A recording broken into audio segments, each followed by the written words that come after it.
제가 지난주에 알라딘 사이트에서 신간 4권을 구입해가지고 댓글에도 화면 올려드렸고, 그 중에서 여러분과 관계되는 책이 한 권 추려서 들어가 봤는데요. 지난주에 빌산안 들어보셨죠? 예, 제가 강의 마치고 집에 오니까 도착이 돼 있다, 택배가 도착이 돼 있더라고요. 그래서 4권을 읽으면서 이 책은 제목이 이제 매출 100억, 공인중개사는 이렇게 영업합니다. 빌산한 책이거든요. 제목이 너무 끌려요. 그래서 이제 이걸 완독을 했는데, 전반적인 모든 내용이 다 좋았더라면 제가 당장 사라고 추천을 하겠는데, 전반적인 내용은 100억 영업을 올리기 위한 그 구체적인 내용이 부족하더라고요. 제가 적극 추천하기는 부담이 되고, 다만 이 책에서 하나 돋보이는 게, 4장을 보게 되면 4장에서 특히 이 부동산 마케팅 있죠, 마케팅. 그러니까 온라인 마케팅입니다. 부동산 온라인 마케팅. 그러니까 이분이 4장을 보게 되면 유튜브, 블로그, 인스타그램. 앞으로 여러분이 합격하시면 유튜브, 블로그, 그리고 인스타그램은 필수거든요. 이거 안 하면 뒤쳐져요. 망합니다. 아시겠어요? 그래서 이 부분에 대해서 상당히 좋은 방향을 제시하더라고요. 그래서 이 부분만큼은 굉장히 도움을 받았습니다. 방향 설정에 대해서. 그래서 여러분이 이제 내년 10월쯤 합격하시면, 그래서 내가 온라인 마케팅 잘한다면 이 책을 볼 필요가 없어요. 그 내가 온라인 마케팅에 서툴다면, 이거에 대한 방향을 알고 싶다면 참고로 하시는 책은 되겠더라고요. 그러니까 참고로 합격하시면 온라인 마케팅 같으면 아마 충분히 참고해 주시는 책이지 않겠느냐라고 보고 있습니다. 여러분들 이거 있잖아요.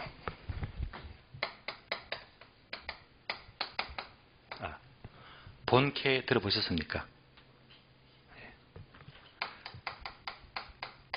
부캐는 들어보셨죠? 본캐는요, 본 캐릭터입니다. 얘는 부수적 캐릭터, 부캐릭터. 한번 보세요. 여러분이 시험 합격했어요. 공인중개사. 실무하는 거 실무. 하게 되면, 자, 공인중개사로서 중개사가 되면 본 캐릭터입니다.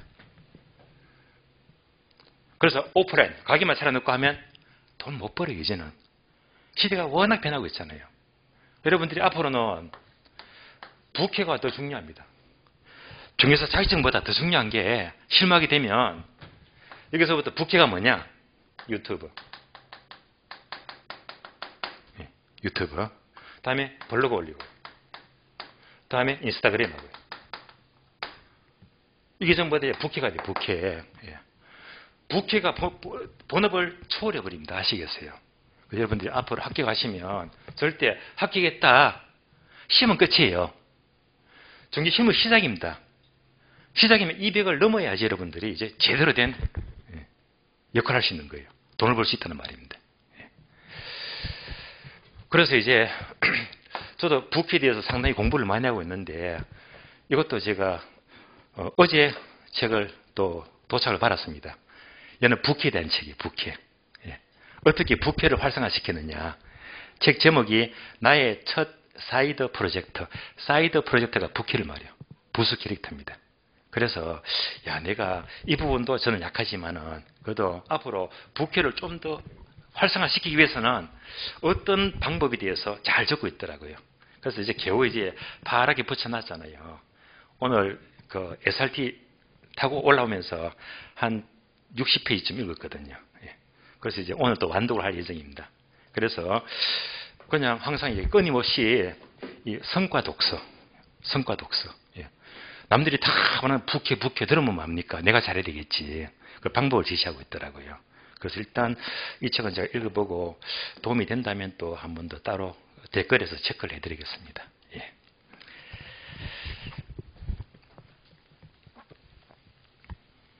자, 그러면 문제 1번 봤고요.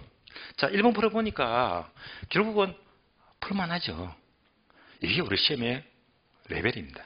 물론 이보다 조금 더 까다롭게 나오지만 본질은 안 변해요. 박스. 그러니 뭐죠? 항상 균형을 묻게 되면 수요 함수 이꼴 공급 함수 일치만 시켜주고 이항만 시켜주면 돼요. 풀어주면 돼요. 2번. 2번은 좀 막막했을 거예요. 왜? 한 번도 들은 적이 없으니까.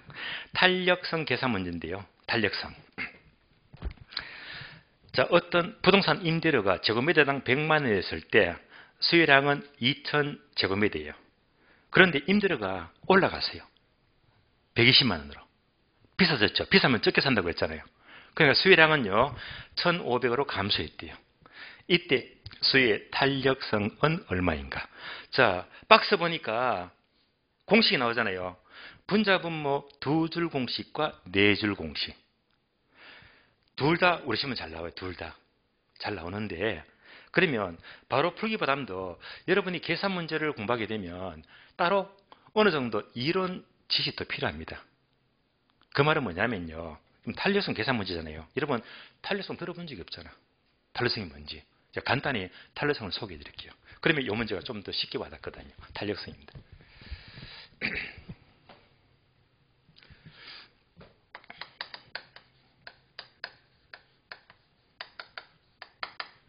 탄력성은 원래 물리학 용어입니다. 물리학에서는 어떤 충격을 주니까 반응이 생기잖아요. 그래서 충격에 대한 반응의 정도를 표시한 것이 탄력성입니다. 그래서 어떤 충격을 주니까 반응이 달라지더라. 이걸 퍼센트, 비율로 표시한 것이 바로 탄력성입니다. 그러면 나중에 우리가 1월 달에 기본서 진도 나갈 적에 학교론에서는 어떤 충격, 가격 변화라는 충격을 줘요. 그러니까 반응은 많이 산다, 적게 산다. 수량이 달라지겠지. 수요량이 반응을 보여요. 수요량이 변화하더라. 이것을 비율로 표시한 것입니다. 그러면 이것을 숫자로 나타내게 되면 분자분모가 돼요.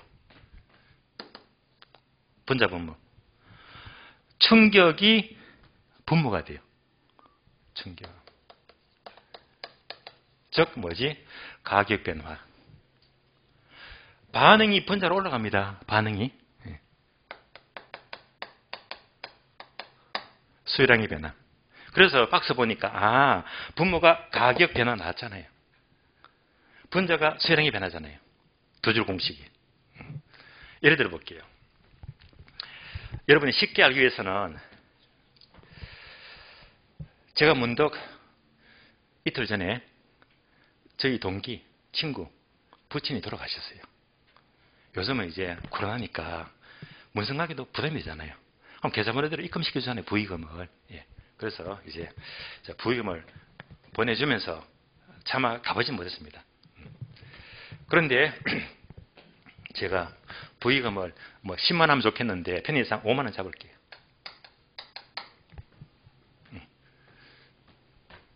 충격을 줬어요. 다음에 이제 저희 집에서 큰일이 생겼어요. 어른이 돌아가신 거예요. 그러면 제가 이미 부의금을 줬잖아요. 그럼 이 친구도 저한테 와야 되지. 부의금 줄 거잖아요. 반응이 있어야 됩니다. 반응. 보통 주는 만큼 받잖아요. 그렇죠? 그러니까 저희 집에 큰일이 생기니까 또 반응은 5만 원으로 돌아오더라. 그러면 이걸 숫자로 계산해 볼까요? 충격이 얼마? 5만 원. 반응이 얼마? 5만 원. 땡땡 1이 되잖아요. 이럴 때 탄력성은 1이 된다고 불려요.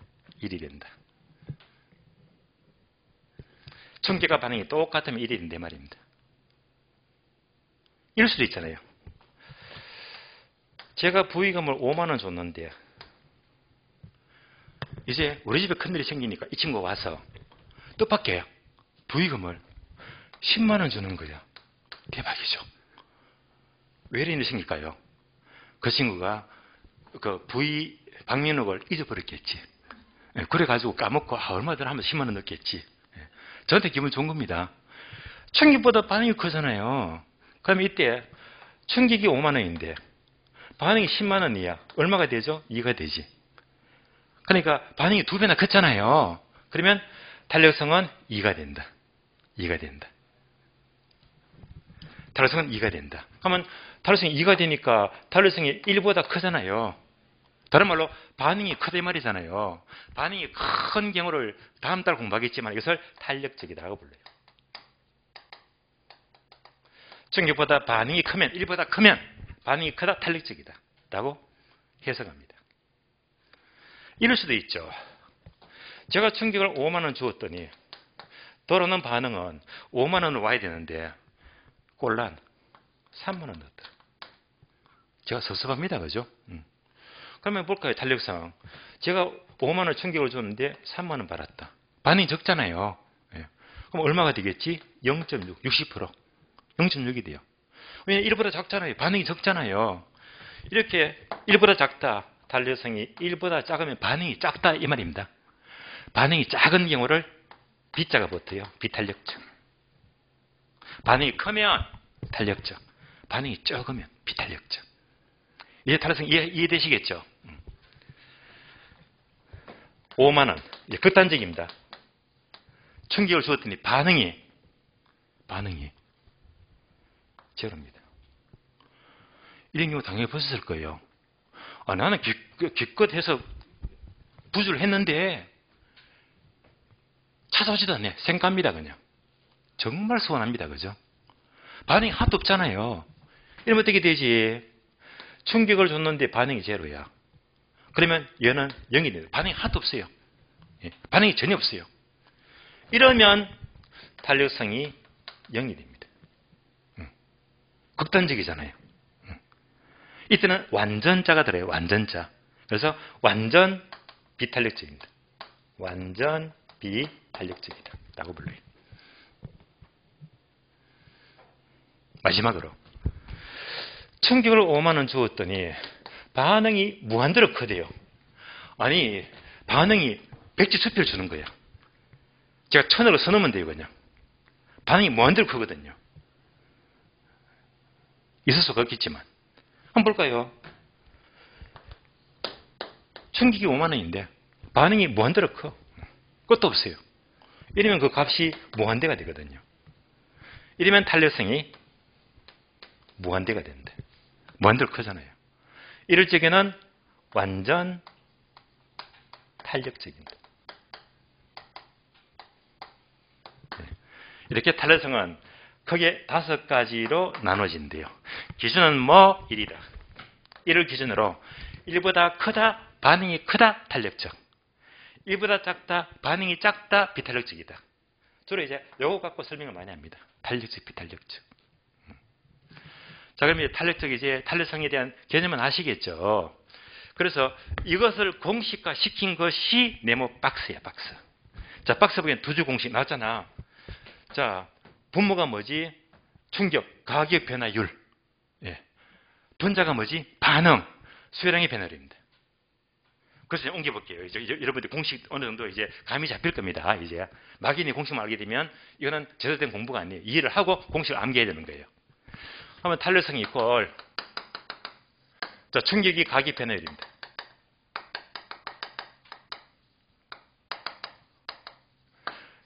반응이 수열량의 변화율입니다. 이렇게 나와 있잖아요.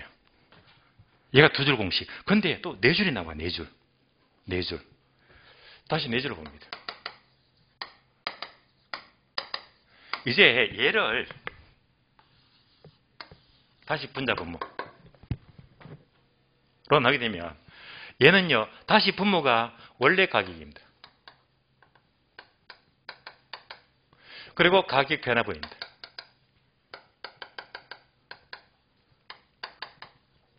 여기까지가 가격 변화율이 돼요.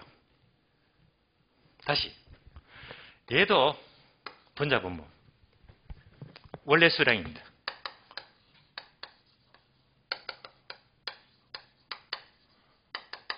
다음에 수열량이 변화 보입니다.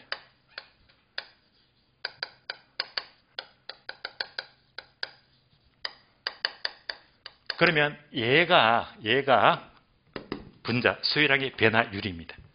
그러니까 2줄과 4줄은 똑같은 공식인데 그런데 요거 조심하세요. 요거. 자, 여러분 아시잖아. 수요 법칙은 비싸면 적게 산다. 들어보셨죠? 불러줘요. 비례 법칙, 반비례 법칙. 반비례 법칙. 반비례 법칙. 예. 그러면 이걸 화살표를 보게 되면 가격이 비싸면 적게 산다. 반비례 맞잖아요. 화살표 따라오시겠죠?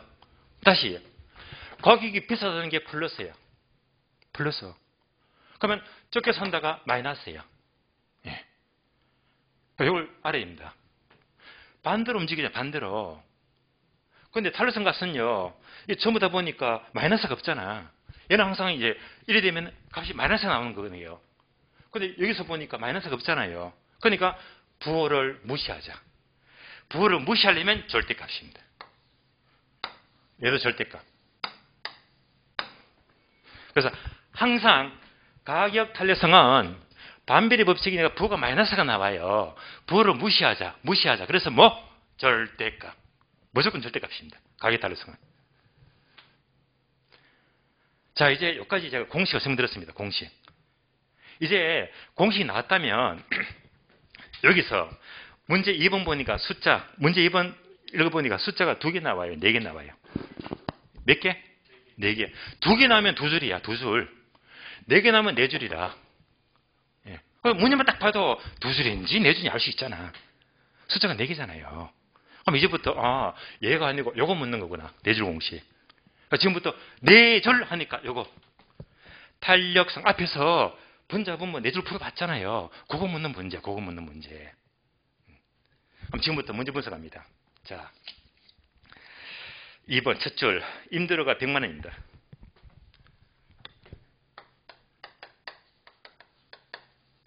또는 가격이죠. 얘가 얼마일 때 100만 원일 때 그냥 100 할게요. 100. 100일 때 수량은 2000제곱미터죠.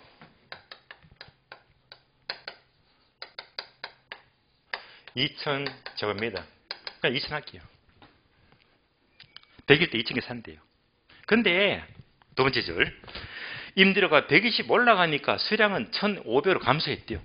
임대료가 125로 이렇게 올라갔더니 수량은 1500으로 줄어들었대. 숫자가 4개 나왔잖아요. 그럼 여기서 여기 따르네. 변화분. 변화분. 변화분 파악하면 돼요. 변화분. 변화분은 따져볼까요? 이렇게 가격이 상승했죠. 변화분 얼마? 20. 상승입니까? 하락입니까? 20 상승. 네. 다음에 수량 변화분. 수량이 변화했잖아요. 변화분 얼마? 500인데 증가입니까? 감소입니까? 감소. 마이너스 500이잖아요. 무슨 법칙? 반비례 법칙. 그런데 절대값이니까 부호를 무시하자. 부호를 무시하자. 됐죠? 네. 분석 끝났습니다. 이제부터 숫자만 넣어주면 돼요. 숫자만 넣어주면 돼요. 자, 원래 가격은 100입니까? 120입니까? 예, 100. 100.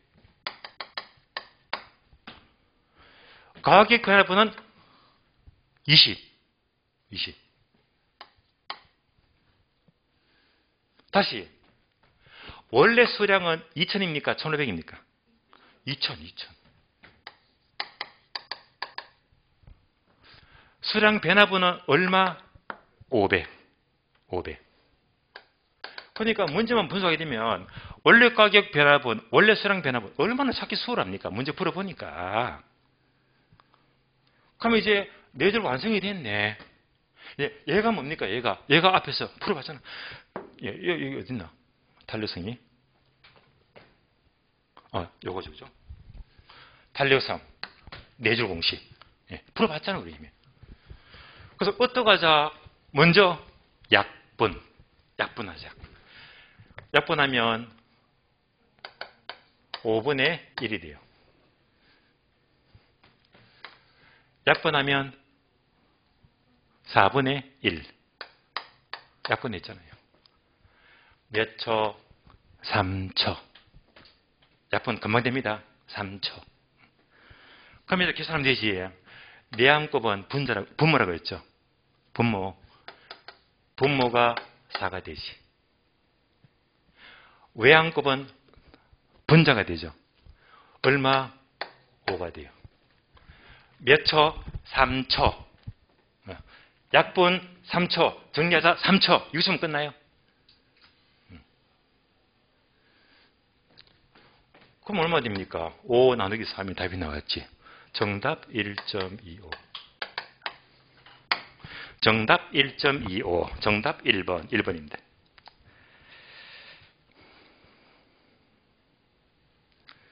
자, 그럼 이제 1.25 나왔죠. 그럼 다시 얘가 뭐지? 이걸 보니까 1보다 크죠?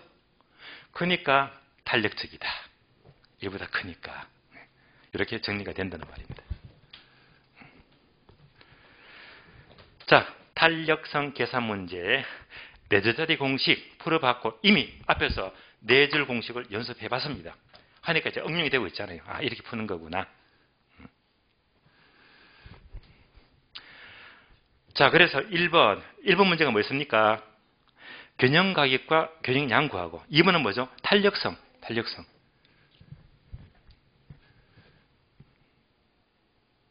그래서 이 두 문제는 언제나 A급, 언제나 중요합니다. 항상. 이런 것들을 빨리빨리 해석해서 내 걸로 만들어야 됩니다. 그래서 여러분들 지금 두 문제 풀었지만 와, 너무 어려워. 수학 끝에 지금 수학 푸는 거 아닙니다. 제가 늘 강조했죠. 계산 문제는 산수다, 산수. 지금 산수 공부예요, 산수 공부. 자, 3번 넘어가죠. 3번부터 4번, 5번, 6번, 3번부터 6번까지가 부동산 투자론 계산문입니다. 자, 그러면 3번부터 볼게요. 3번 문제 보시면 자, 문제 맨 끝에 보니까 뭘 구하시오? 두 번째 줄. 기대 수익률은. 근데 기대 수익률은 여러분들이 처음 보는 게 아니고 인문관에서 문제 푼 적이 있어요. 예, 그 문제 한 번 더 재탕하는 겁니다. 그러면 항상 기대 수익률 나왔다 하면 공식부터 떠올리자. 공식. 밑에 박스 보세요. 박스 보니까 기대 수익률은 주어진 자료 확률과 수익률을 통해서 가중평균의 합을 구한다. 확률 곱하기 수익률의 가중평균의 합을 구한다. 예.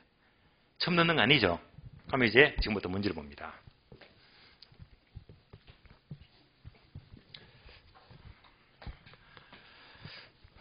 (3번입니다) 기대 수익률은 확률 곱하기 수익률의 가중평균의 합으로 구한다. 가중평균의 합이다.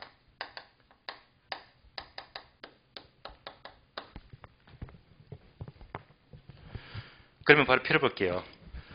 자, 3번 문제는 표시가 돼 세 번째를 보니까 제19의 공인중개사 문제인데 숫자 문제가 살짝 바꿔놨어요.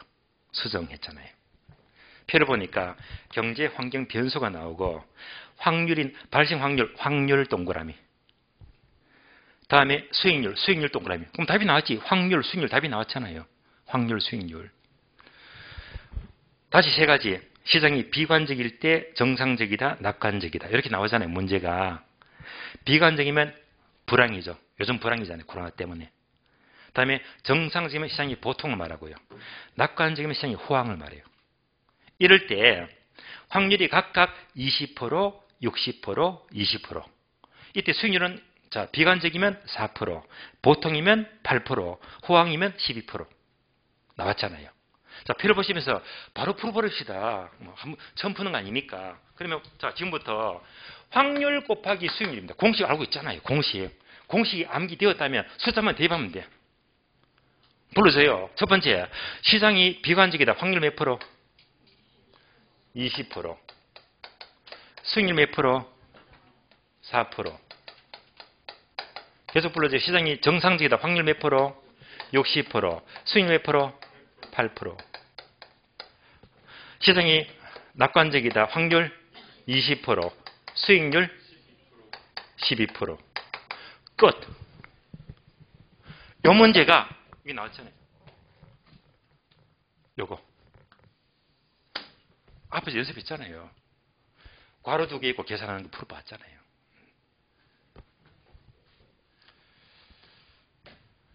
그러면 이대로 쭉 계산하면 아마 800이 나올 거예요. 그러면 퍼센트끼리 곱하게 되면 뒤에 두 자리를 빼주면 정답이 8% 나옵니다. FM대로 불락하면요. 퍼센트끼리 곱하면 숫자가 많이 커지거든요. 커지니까 한쪽만 소수로 고쳐주면 정답이 나와요. 한쪽만 소수. 한쪽만 소수로 고쳐볼게요. 얘가 소수로 뭐지? 0.2 곱하기 4%. 소수로 0.6 곱하기 8%. 얘가 소수로 0.2 곱하기 12%. 이러면 그대로 정답이 나옵니다. 8이 나와요. 정답 8%. 정답 3번입니다. 자, 지금 계산 문제 여러분들은 생전 처음으로 계산 풀지만은 막상 여러분들이 이 문제를 보니까 자, 만약 이런 문제가 나왔다면 여러분 판단해 보세요. 문제 수준이 상급이고 중급이고 하급이 있어요. 자, 솔직히 말씀해 주세요. 이만한 문제라면 상급입니까? 중급입니까? 하급입니까? 그러셨죠, 그죠? 하급이다, 하급. 이걸 왜 찍고 넘어갑니까? 풀어버려야지, 득점해야지. 예. 그러니까 이거보다 조금 어려운 게 중급이에요, 중급. 중급은 얘보다 좀 복잡하게 나오거든요. 상급은 진짜 어려워요. 그래서 상급이 한 문제, 두 문제. 우리 지금 보통 계산 문제가 9문제, 10문제 나오잖아요. 엄청납니다, 그냥. 그 중에서 한두 문제가 상급이야. 무조건 버리세요. 망합니다, 그냥. 하급 문제가 두 문제 나와요. 그냥 주는 문제가 나와, 두 문제는. 그럼 나머지가 뭐지? 나머지가 뭐 한 6문제, 7문제. 또는 뭐 5문제, 6문제. 이런 문제가 중급이거든요. 그리고 우리 계산 문제는요. 이것만 건드리면 돼요. 쉬운 거 두 문제 득점하고 여기서 내가 골라서 자신 있는 거 두 개만 풀어주고 네 문제로 만족이에요. 그럼 반타작이 돼요. 반타작. 그러면 잘하는 겁니다. 그러면 뭐 안 보여요? 계산 문제 어려운 거 버리고 요 레벨에서 낮은 거 한 4개 5개 풀어버리면 끝나는 거야. 그러면 잘하는 겁니다. 아시겠어요? 문제 4번 봅니다. 4번. 자, 4번은요. 세 번째 줄 맨 끝에 보게 되면 뭘 묻죠? 지분 투자에 대한 수익률은 몇 %인가? 이거네. 이거. 투자에서 지분 수익률. 그러면 이때 시험 풀었잖아요. 숫자가 3개 나오고 1개 나오고. 예? 기억나시죠? 요거 지분 수익률입니다. 근데 네 번째 줄 보니까 15회 학교를 내고 중개법에서 나온 거예요. 얘는 중개법 기출문제입니다. 중개법도 이런 문제 나왔다 이 말입니다. 자, 그러면 계산 문제 무조건 문제 딱 보는 순간에 공식부터 떠오르죠. 공식 봐요. 자, 지분 수익률 이꼴 자, 지분 투자액분의 지분 수익. 얘는 버려야 됩니다. 계산 문제 관계없는 1% 서게 되면 길잖아요. 분모가 지분 투자액, 분자가 순수익 빼기 이자 비용 더하기 가격 상승. 공식 옮겨볼게요.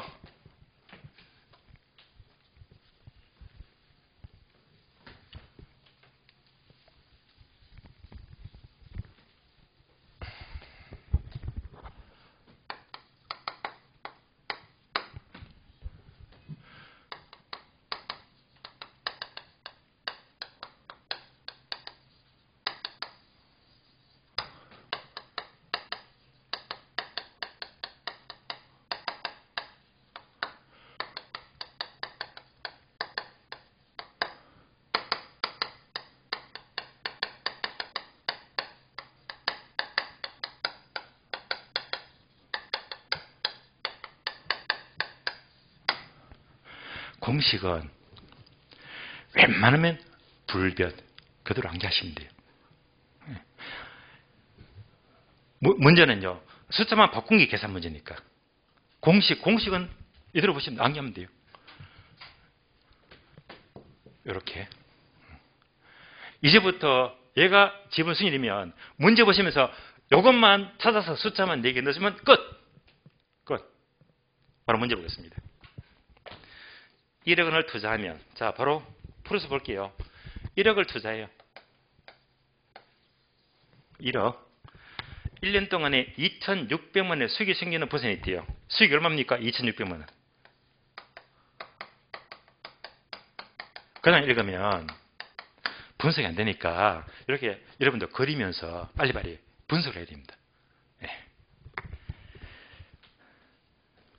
이 부동산에 2천만 원은 자기 자본으로 투자하고, 자, 자기 자본이 지분이죠.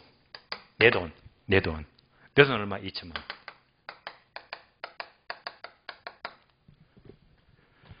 나머지 8천만 원은 은행에 이자율 2%를 빌려서 투자했대요. 그럼 은행이 빌렸으면 저당이죠. 저당. 은행에서 저당 빌려서 한 것이 얼마? 8천만 원. 그런데 문제 보니까 이자가 몇 프로 갑니까? 20%요? 그러면 곱하기 20% 0.2 하면 되겠네요. 그러면 1년치 이자 얼마 나옵니까? 암산. 28이 16, 1,600만 원. 여기까지. 문제 분석 끝. 1억 원을 투자하면 수익이 2,600인데 내 돈 2,000원 투자하고 나머지 8,000원에서 빌렸는데 연이자가 20%예요. 자, 분석했으니까 지금부터 숫자 찾기.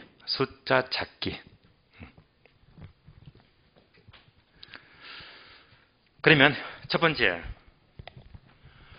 지분 투자액은 내 돈이죠. 얼마? 2,000.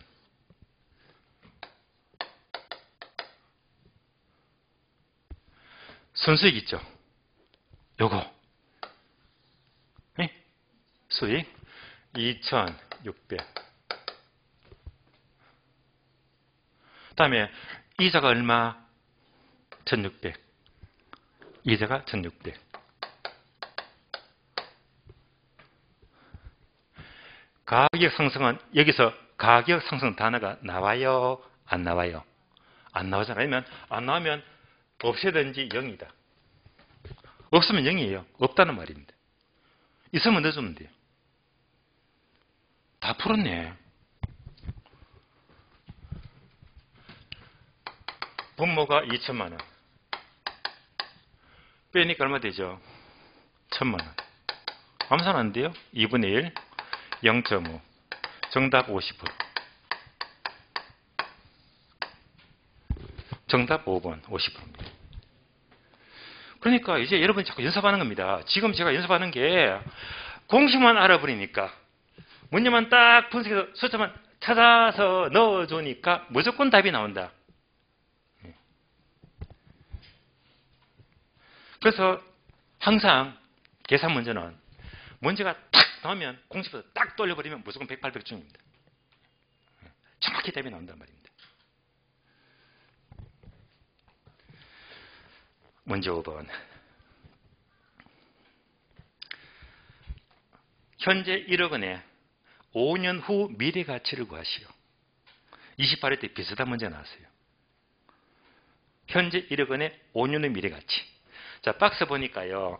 이자가 매년 7% 복리를 계산하고 5년 뒤 금액은 10만 원짜리는 4452 반올림 하래요. 반올림. 그러면 이제 박스 공식 봅니다. 일시불의 미래 가치를 거는 공식은요. 1 플러스 R의 n승이다. 1 플러스 R의 n승이다. 공식. 5번.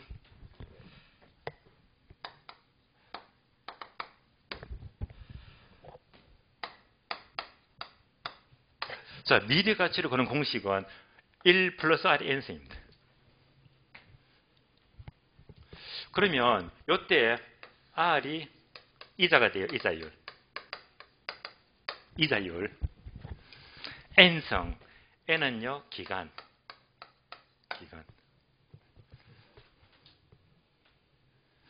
요 공식만 대입하면 되거든요. 자, 문제 봅니다. 1억 원의 5년의 미래 가치죠. 그럼 이렇게 보시면 되겠네요. 그림으로 본다면.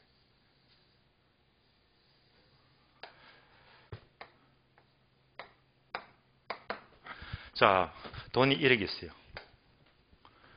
1억 원에 1년 후, 2, 3, 4, 5년 후에 이때 이 가치가 얼마가 될까요? 요거 묻잖아요. 그러면 금액이 1억이잖아요. 1억. 공식 나왔잖아요. 공식. 자, 공식 보니까 이자가 몇 프로 나와 있죠? 7%. 기간 몇 년? 5년. 끝. 끝. 그래서 1억에다가 공식만 곱해주면 돼요. 계산합니다. 1억 곱하기 1 플러스 이자가 7%죠. 0.07. 몇 성? 5성. 5성. 합치게 되면 1.07의 5성이 되겠네요. 그러면 답이 나오는 거예요. 답이. 근데 문제는 1.07의 5성을 어떻게 구합니까? 어떻게 구합니까? 처음 하면 또 이제 이게 낯설 수 있잖아요. 어떤 분은 이렇게 합니다. 얘는 이꼴 1.07 곱하기 5 하면 된다. 택도 없어요. 이거 아닙니다. 아시겠어요? 이거 아니고 틀린 말이고. 자, 1.07에다가 그대로 5번 곱해주면 돼요. 5번. 자, 한 번 곱하면 1성이잖아요. 2번 곱하면 2성, 3번 곱하면 3성, 4번 곱하면 4성, 5번 곱하면 5성. 5번 그대로 곱하기 주면 돼요. 한 줄로 쭉 계산하면 돼요. 그래서 이렇게 곱하기 1번, 2번, 3번, 4번, 5번 정답. 이렇게 나옵니다. 그러니까 5성이 나오건 7성이 나오건 그대로 쭉 달리면 돼요. 5번 곱해주니까 5성입니다. 자, 금액이 140, 255 얼마요? 173요. 이렇게 나오잖아요. 그런데 단서가 박스 보니까 최종 미래가치 금액은 10만 원짜리 요거 얘를 반올림하라. 그러면 이제 얘가 5자가 넘으면 반올림 하는데 반올림 할 게 없잖아요. 반올림 하라 했으니까 얘는 무시해버리면 정답 1억 4천.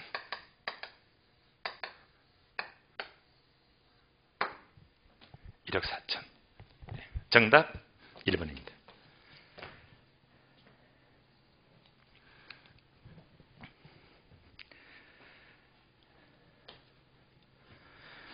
계산 문제만 푸니까 머리가 좀 빡빡해지죠, 그죠? 예. 머리가 지금 꼬일 겁니다, 그죠? 예. 혹시 여러분들 이거 아시는지 모르겠네요.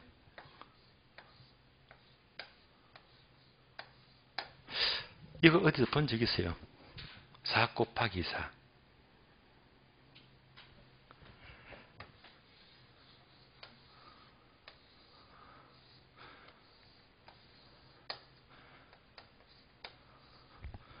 무슨 차? 성용차가 아니고 집차. 집차 타이어 옆에 요거 본 적 없어요? 많이 보시잖아요.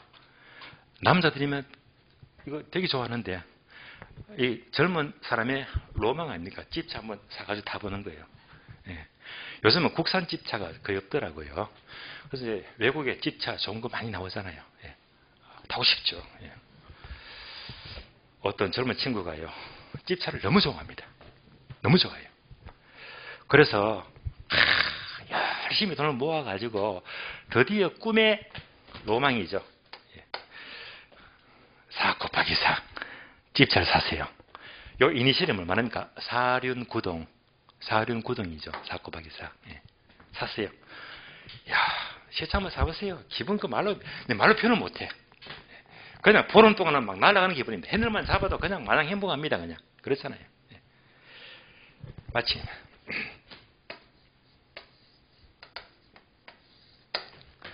대문이 있고, 이제 담이 있잖아요. 담이 있어요. 차고가 없으니까 집차를 여기다가 딱 담 옆에 대어놨습니다. 재놓고 잠을 잡니다. 자는데 밤 12시가 넘어서 어느 치기 비틀비틀 하면서 그냥 막 오리무중입니다. 그냥 딱 보니까 소변이 말이에요. 소변이. 담벼락에다가 소변을 봐요. 치중에 떡 보니까 이게 있는 거야. 이렇게 쉬운 것도 몰라 하면서 끌고요 이제. 그래서 이걸 16 끌고 버립니다. 다음날 아침에 난리가 나죠. 한번 당해보시면 압니다. 그죠? 보니까 끌고 놓은 거야. 숨이 헉 넘어갑니다. 어떡합니까? 세차인데 끌고 나버렸어요. 그래 바로 카센터 가가지고 다시 도시 갑니다. 돈 들어가잖아요. 비싸요. 저래 이제 이걸 다시 이제 원상해 보겠습니다. 시급했어요.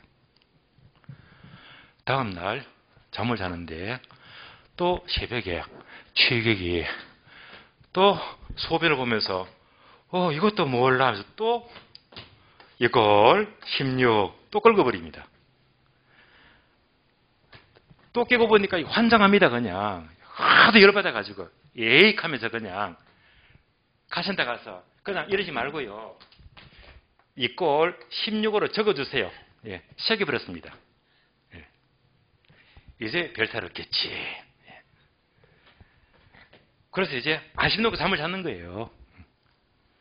그 다음날 새벽에 취객이 술을 이빠이 마시고 소변 보러 가면서 보니까 이게 있는 거야. 그러면서 하는 게 끌고요. 정답. 차를 내리다 정답. 계산 문제 잘하는 치기이다. 그죠? 계산 문제가 좀 복잡해가지고 잠시 머리를 식혔고요. 자, 문제 6번 봅니다. 6번. 자, 6번 보시면 뭘 구하랍니까? 1년 동안에 끝에 보니까 순영업 소득. 순영업 소득을 구하시오. 순영업 소득. 그러면 다음 표를 보니까 유효 총소득이 1억. 다음에 비용이 유지관리비, 화재보험료, 소득세, 수도료, 전기료, 재산세, 부채 서비스세 총 7개 항목이 나옵니다. 그러면서 요 자료 보고 순영업 소득 줄여서 순수익 구하시오. 순수익. 그럼 일단 공식 돌리 공식. 그럼 다음 페이지 볼까요? 다음 페이지. 자, 다음 페이지 보게 되면 박스 공식이 나오죠. 자, 이것도 여러분들이 아직까지 공부를 모르지만은요. 이런 공식이 있구나. 그래서 공식 보게 되면 영업수지계산 이렇게 나와 있어요. 영업수지계산.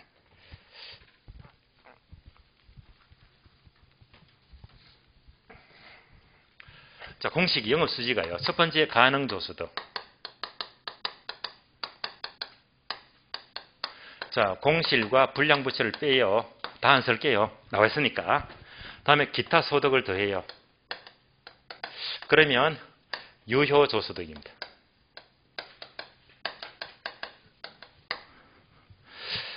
다음에 빼기 영업경비.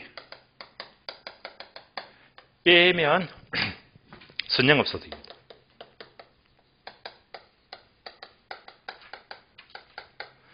다음에 부채 서비스를 빼고요. 빼면 세전 현금 수지가 나오고 마지막으로 소득세를 공제하면 세후 현금 수지가 나와요.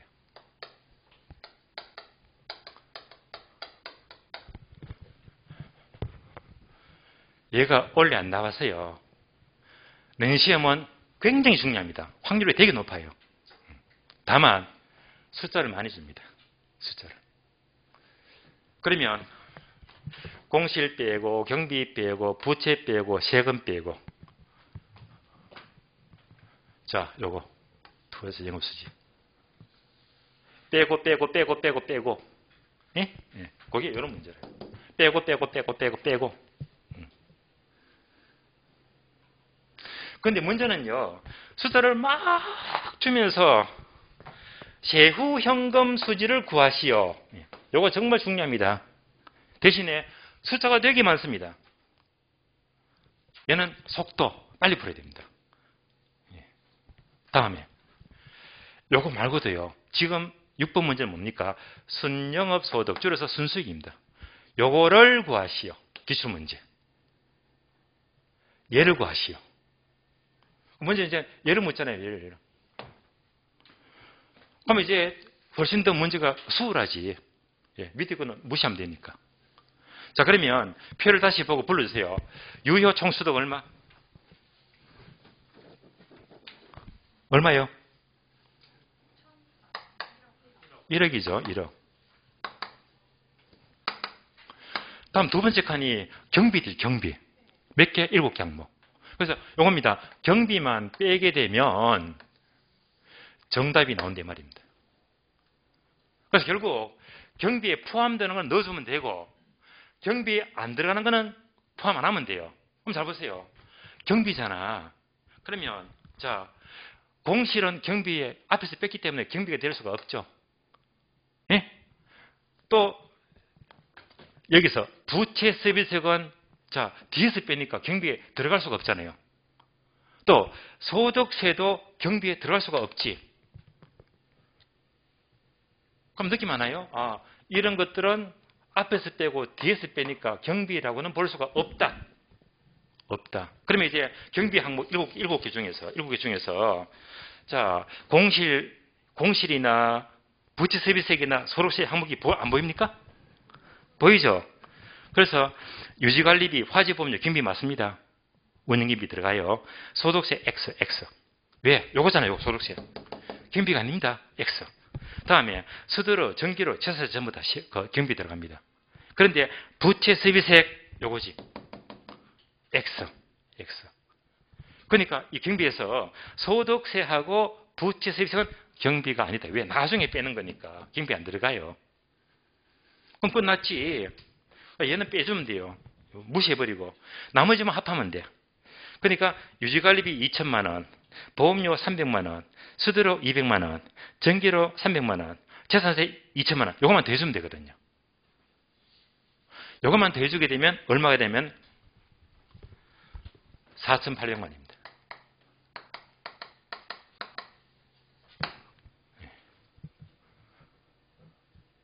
그럼 경비 뺐잖아요.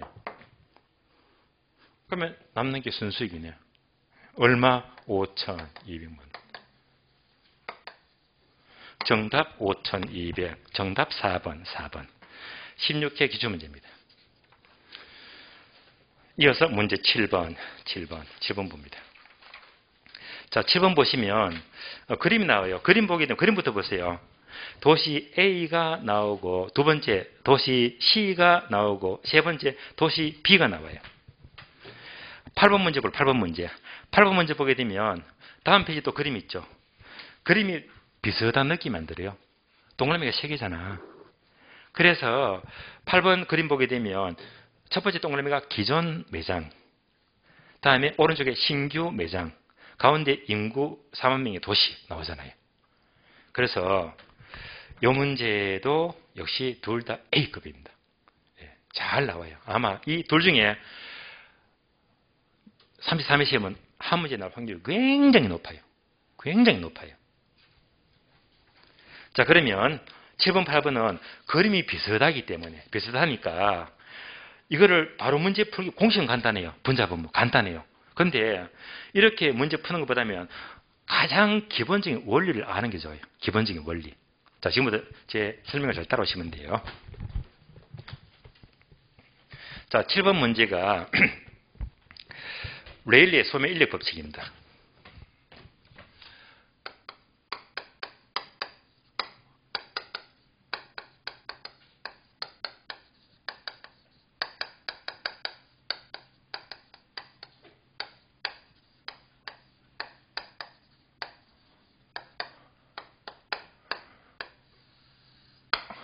팔 번 문제가요.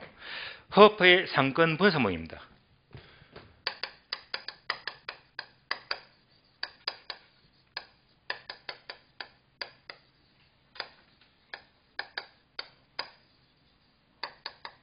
얘는 같이 비교하는 게 좋아요. 결론적으로 이렇게 돼요. 결론적으로 소매 인력 법칙을 보완한 것이 상권 분석모입니다. 그래서 비슷합니다. 첫 번째, 레일리 얘는 의송반응하면요. 여러분들이 나중에 기본서에서 입지 선정에서 이 상권 이론, 상권 모형이 나와요. 상권 이론. 여기서 두 모델을 공부해야 되거든요. 시는 이론도 중요하고 계산 문제 너무너무 중요합니다. 지금 계산 문제 풀고 있잖아요. 레일리의 소매 인력 법칙은 첫 번째, 도시를 단위로 한 상권 이론입니다.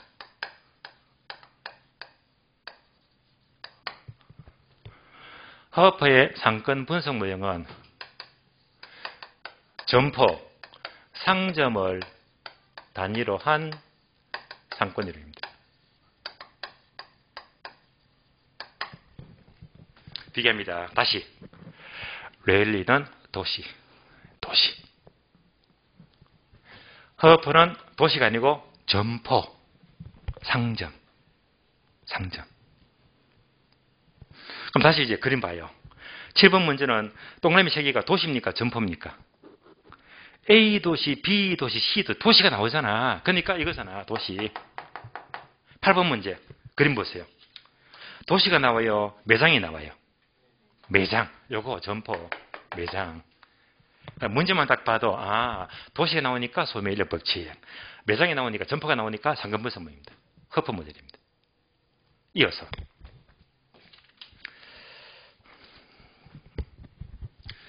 자, 레일리는 도시를 말한대요. 도시 상권 이론. 그럼 이렇게 보세요. 예를 들어 볼게요. 얘만 따라오시면 돼요. 예를 들면 A 도시가 있어요. B 도시가 있어요. 중간에 한복판 중간에 C라는 동네가 있다. C. 그럼 보세요. A 도시와 B 도시가 크기가 똑같아요. 인구도 똑같아요. 똑같은 크기고 똑같은 인구입니다. 그럼 한가운데 C라는 동네는요. A와 B가 끌어당기는 힘은 반반씩 똑같이 잡아당기잖아요. 쉽게 할 수 있죠. 1대1로. 얘가 바로 레일리의 소매 인력 법칙입니다. 두 도시가 끌어당기는 힘을 말해요. 상권의 힘을 말해요. 끌어당기는 흡인력. 다시 그림 바꿀게요.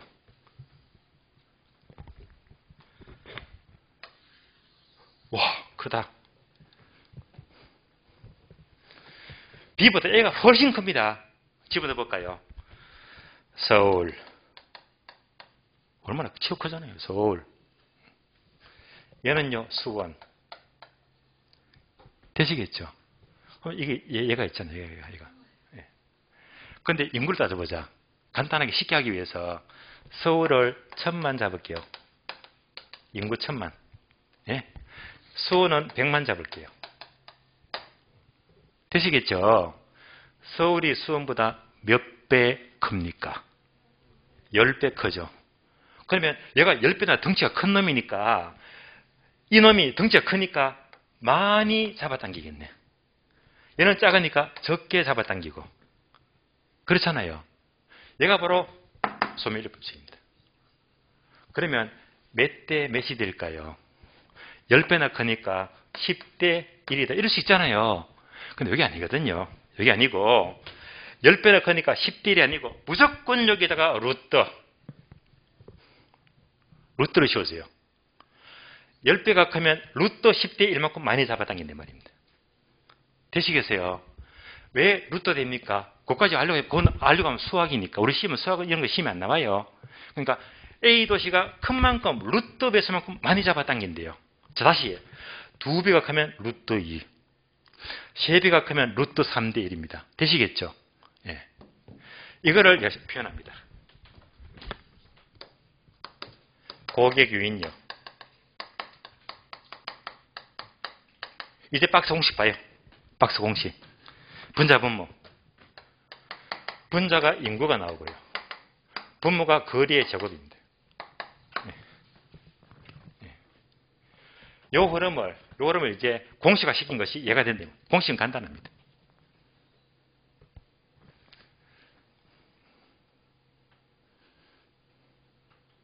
다음에 허프는 도시가 아니고 상점, 점포, 매장입니다. 예를 들어 볼게요.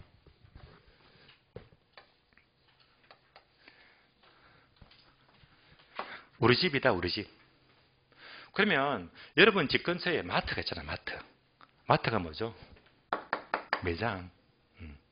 그러면 마트가 몇 개 있어, 몇 개. 그 중에 여기서 이마트가 있어요. 이마트. 여기에 홈플러스가 있어요. 홈플러스. 여기에 롯데마트가 있어요.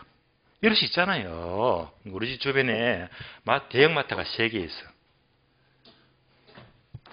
그럼 매장이 있다면 이제 거리도 있겠지, 거리도. 그럼 이때 여러분은 어느 마트에 갈 확률이 가장 높을까?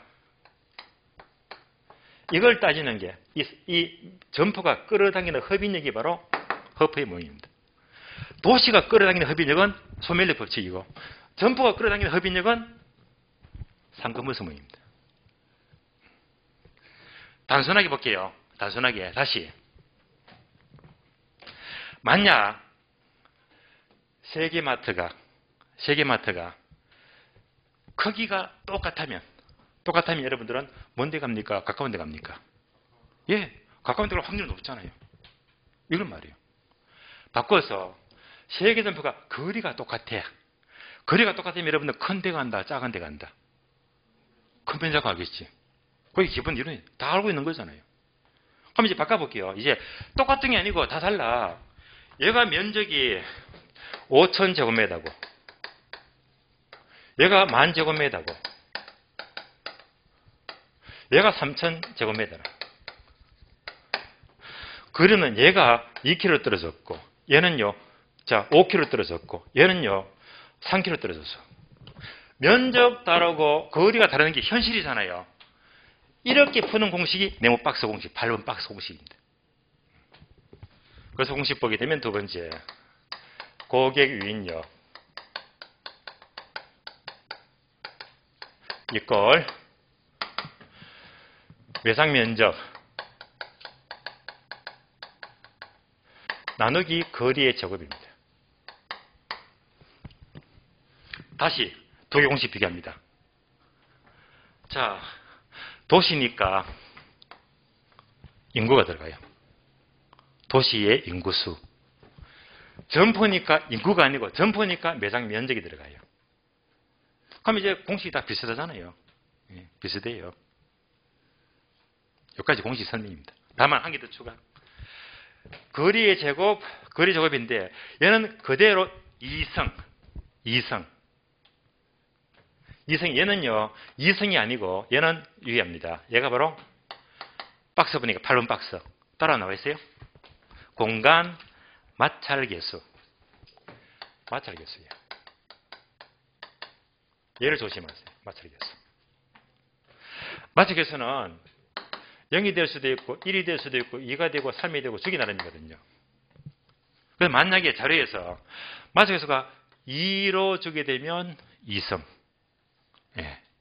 다시 1로 주면 1성. 3으로 주면 3성. 근데 왜 2성이 없습니까? 얘가 가장 많으니까 2성이. 이가 가장 많으니까. 만약에 계산 문제가 마찰계수가 1이 되게 되면요. 요거 대신에 1성. 보통은 이제 주로 2를 줘요. 마찰계수가 2다. 예제가 계속 2만 줬거든요. 자, 공식 되겠습니다. 비슷한 공식인데 도시, 점포, 상점입니다. 자, 이제 문제 볼게요. 문제. 9번. 7번이죠. 7번 문제. 자, 도시 A와 B 간에 C가 있다. 그림 보면서 옮겨볼게요. 도시 A가 있고 도시 B가 있고 그 사이에 C가 있어요. 이렇게. 그림 똑같이 나왔잖아요. 레일리의 소매 인력 법칙을 이용하여 C로부터 A와 B의 유인비를 구하시오. 자, 여기서부터 A하고 C하고 각각 당기는 힘을 구하라 말입니다. 각각 끌어당기는 힘을 구하라. 이 공식만 떠올리면 돼요. 자, 그러면 여러분이 그림 보고 좀 불러주세요. A는 인구 몇만 명? 7만 명. 거리 몇 킬로? 10킬로. B는 몇만 명? 42만 명. 거리 몇 킬로? 2킬로. 20킬로요? 그러니까 인구가 7만, 42만. 거리가 10킬로, 20킬로 다 나왔잖아요. 이제 기본적인 대입해주면 돼요. 자, A부터 보자. 인구가 얼마? 7만. 거리의 제곱이죠. 10의 제곱. 10의 제곱. 얼마나 쉬워요. 그러면 700이 나와요. 다음에 B. 인구가 얼마? 42만.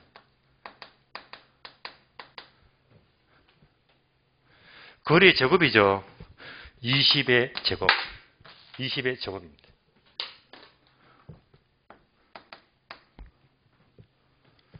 그러면 42만 나누기 400 하면 돼요. 얘가 1050이 나와요. 700이 나왔고 1050이 나왔습니다. 자, 합치면 얼마? 전체가 1750이죠. 만약 C가 전체가 1750만 명이 산다면 1750이 있다면 A로 얼마가 간다? 700명이 가고 700이 가고 B로 얼마가 간다? 1050이 간대요. 1050이 간다. 이 말입니다. 문제가 묻는 것은 이 흐름을 퍼센트로 구하면 돼. 퍼센트. 그러면 이제 구합니다. A부터 구하자. 자, 전체가 이거잖아요. 1750. 700에다가 1050을 더하면 전체가 되지. 그 중에 A가 얼마 가지? 700이 가잖아요. 700이. 700이 가요. 그럼 얘가 정답. 700 나누기 1750 하면 돼요. 그럼 아마 0.4가 나올 거예요. 0.4. 40%. 자, B로 가는 거는요. B.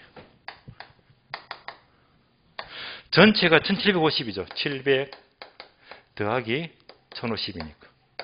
여기서 얼마 간다? B로 1050. 1050. 요거 계산하면 0.6이 나옵니다. 60%. 따라서 흡인력은 A 쪽으로 40%, B 쪽으로 60%. 정답 2번. 정답 2번. 7번도 풀만 할걸요. 이거 굉장히 어려운 거 아니거든요. 원리만 알아버리면, 이것도 숙달되어 버리면 충분히 득점할 수가 있어요. 8번. 허프의 모형을 이용하여, 자, 신규 할인 매장 이용객수를 구하시오. 신규 동그라미. 신규 매장의 이용객 수를 구하래요. 신규 매장. 괄호 단. 밑줄 하세요. 마찰계수는 2 밑줄. 포인트 나왔잖아요. 신규 매장 수를 구하는데 마찰계수가 2래요. 그러면서 그림 봅니다. 그림이 이렇게 나왔죠. 비슷한 그림입니다.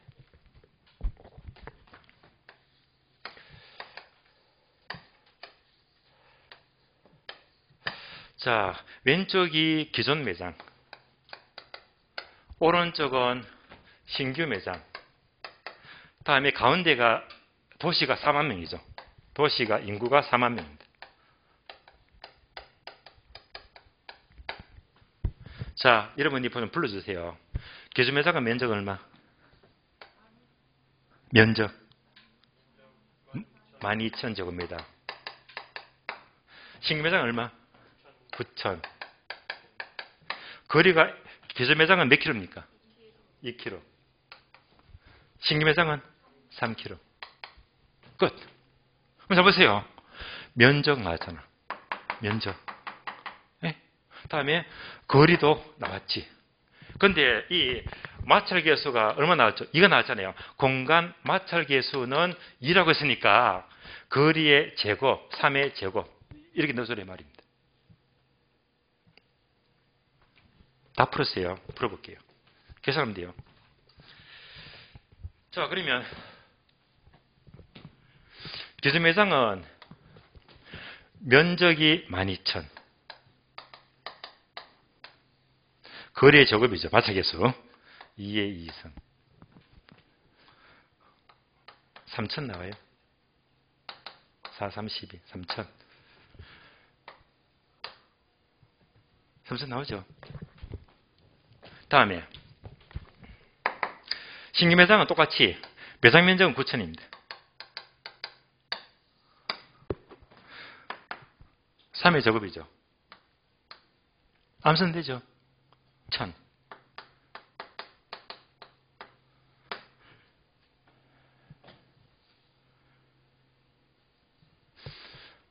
자, 그래서 얘가 전부 다 합하게 되면 4,000이죠. 4,000. 그러니까 의대라면요. 4,000인데 3,000명이 기준매장 가게 되면 몇 프로입니까? 4분의 3이잖아요. 75%. 그러면 이쪽으로 몇 명이 가지? 나머지 4분의 1이잖아요. 1,000명은. 그러면 4분의 1이니까 25%. 25%.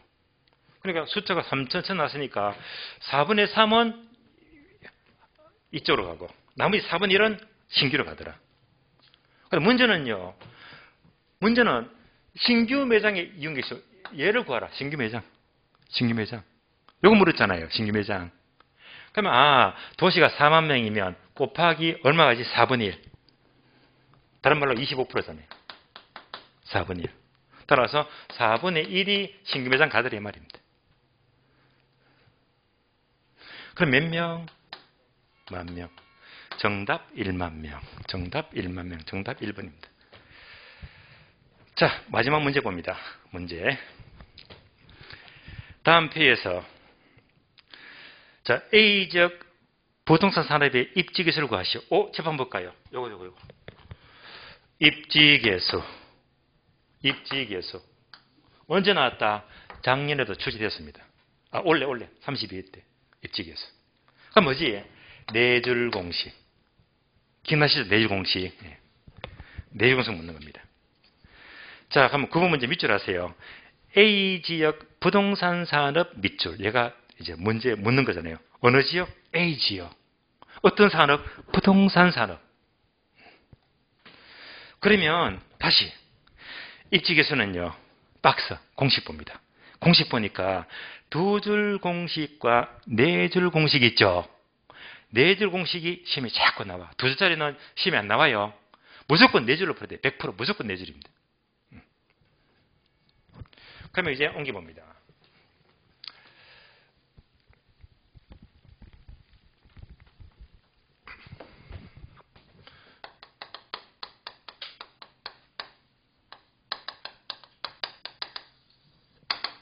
자, 두 줄입니다. 전국의 특정 산업 비율.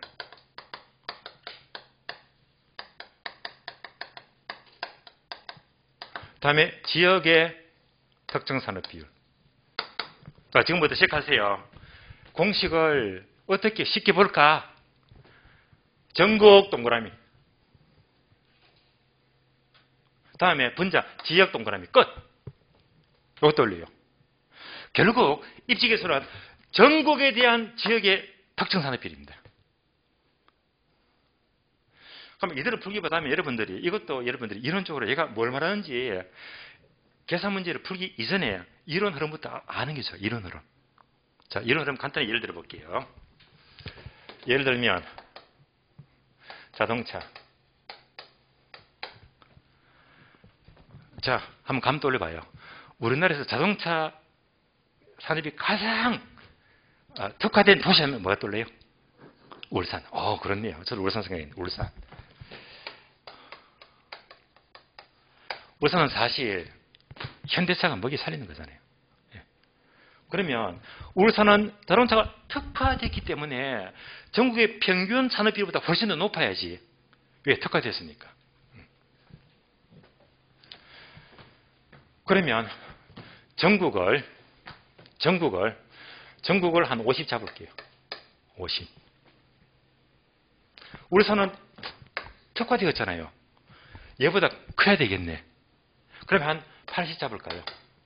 전국보다 월등히 자동차 산업이 발달되었단 말입니다. 얼마가 나와요? 1.6.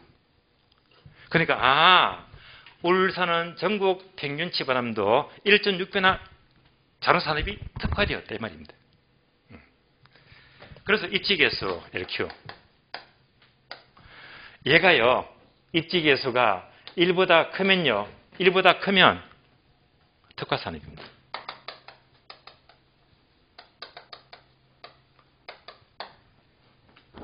다른 말로 수출 기반 산업입니다.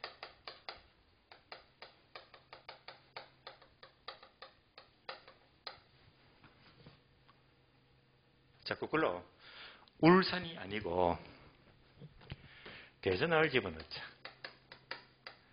자, 대전은요, 자동차 공장이 없습니다. 타이어 공장은 있어요. 자동차 공장은 없습니다. 대전은 한마디로 소비도시. 특화된 산업이 없어요. 그러면은 자동차 공장이 없으니까 전국치보다 미달입니다. 얘는 30 잡을 30. 전국의 평균치 특정 산업 비율이 50 잡았는데 대전은 그만큼 미달되잖아요. 30 넣게 되면 얼마가 된다? 0.6. 대전은 전국치보다는 미달, 모자란데 말입니다. 따라서 입지계수가 1보다 작아요. 이러면 거꾸로 낙후산업입니다. 다른 말로 비수출 기반 산업입니다. 자, 이제 읽을 줄 아시겠죠? 그래서 입지계수를 묻는 문제가 뭐냐? 이 숫자가 1보다 크면 특화된 지역이고 1보다 작으면 아주 낙후된 지역이다. 이걸 묻는 거예요. 자, 이제 흐름을 잡았으니까 다시 이제 얘가 이제 전국에 대한 지역별이다. 지역이 특화되느냐 낙후되느냐 이거 따지는 거예요. 그럼 다시 공식 4줄 옮겨봅니다. 다시 비율을 하잖아요. 비율이니까 다시 어떻게? 분자분모. 전국이죠. 전국. 얘는요, 지역이잖아요. 지역. 그래서 4줄 공식은 얘가 전국이 되고 얘가 지역이 돼요. 그래서 전국의 총고용 인구.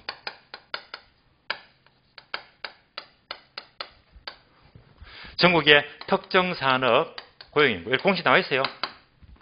다시 분자를 보게 되면 지역의 총고용 인구. 지역의 특정 산업 고용 인구.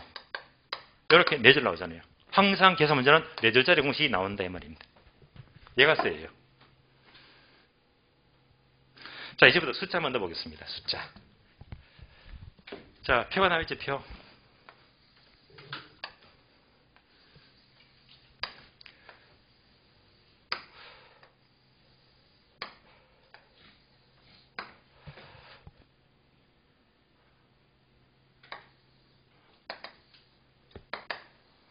자, 보시면 A지역, B지역, 전국입니다.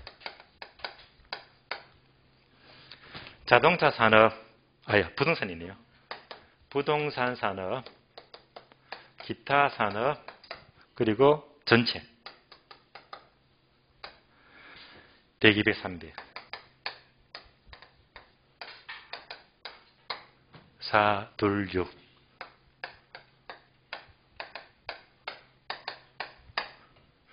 (549)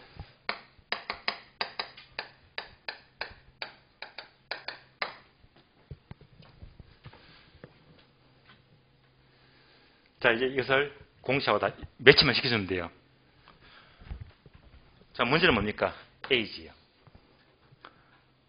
여러분들 이렇게 문제 딱 보자마자 문제 A 묻으면 이거 딱 시켜야 됩니다. 공식도 전국이네. 전국 가만 잡혀요. 얘는 분모, 얘는 분자. 딱 감돌립니다. 그리고 어떤 산업? 부동산 산업 모잖아요. 자, 숫자 넣을게요. 전국은 총 얼마? 900. 총 900이잖아요. 전국의 특정산업, 부동산, 예를 물으니까 특정산업, 부동산 산업은 500입니다. 그래서 전국은 총 900인데 부동산 특정산업 비율, 얘는 500이다. 넣어주면 돼요. 그 다음에 A지역. A지역은 A지역 묻죠? 자, A지역. A지역은 총 얼마? 300. 부동산 산업은 얼마? 100. 따라서 총 A지역은 300인데 부동산은 100이다. 끝. 다 풀으세요. 이제 이거 숫들리죠? 네 줄 푸는 거. 어떻게 한다? 약분하자. 3분의 1. 약분하자 9분의 5. 몇 초? 3초. 다음에 내항법은 분모 5, 3, 15. 외항법은 분자 9, 1, 9. 되시겠죠? 얼마 나옵니까? 0.6이 나옵니다. 정답 2번 0.6입니다. 0.6. 자, 그리고 9문제 풀었는데요.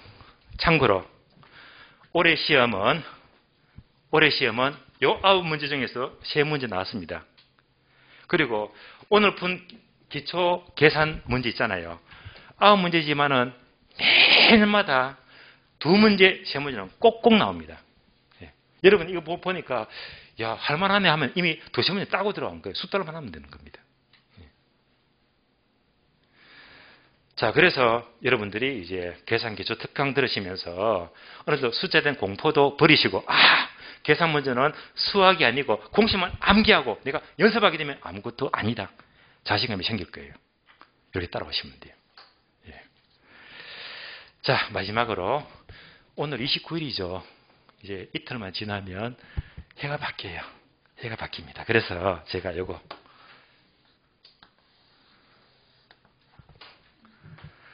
하트 의미가 2개 있어요. 2개. 2개. 첫 번째는요. 올 한 해 여러분들 이틀 남았습니다. 올 한 해 보내면서 정말 이틀 동안 올 한 해 마무리 좋아요. 정말 잘 하시고요. 두 번째는요. 오늘 계산 특강 들으시면서 야! 자신 있다. 할만하다. 예. 느낌을 받았다면 강의장 밑에 요거 있죠. 좋아요. 예. 요거 누르는데 몇 초? 1초. 1초. 예. 1초 정도 해가지고 좋아요 해주시면 되겠습니다. 예. 마무리 잘 하시고요. 새해 다음 주 수요일 날 기본서 10페이지부터 뵙도록 하고요. 오늘은 여기서 마치겠습니다.